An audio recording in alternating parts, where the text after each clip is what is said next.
Xfinity, part of Comcast, has been offering something called Wi-Fi Motion. This is not a new technology, by the way. I've talked about this type of Wi-Fi mapping technology in past posts. For Xfinity, the way it works is they give you an Xfinity gateway, which is usually a router and modem combined, and you can connect it to other Wi-Fi devices in your house. It could be a Wi-Fi device like your printer, refrigerator, speaker, lights, so much more. That then creates a type of triangulation area between those different devices, and signals are connecting those devices. If something passes within that field, that triangulation area, then it can flag that something has moved. Then you get a ping or an alert like this one that says that your printer just sensed motion. Of course, my answer to this is no, especially because it's Comcast, and they say in their terms and conditions that they can share your information without further notice with third parties as well as with law enforcement. I can also imagine this being weaponized to include areas outside of your home. You could, for instance, put one of these devices outside the barriers of your home so that it captures some movement with your neighbors or people outside. This is just another form of surveillance. I've covered in the past about how internet service providers often sell your information to third parties, such as browsing information, location data, and IP addresses. So now they're going to be capturing even more data,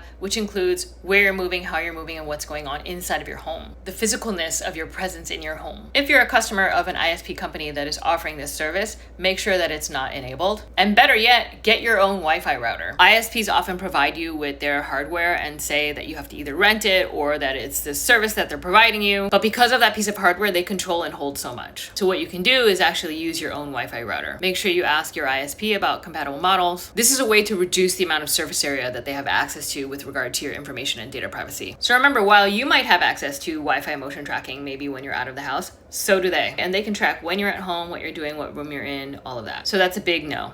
Opt out, opt out, opt out.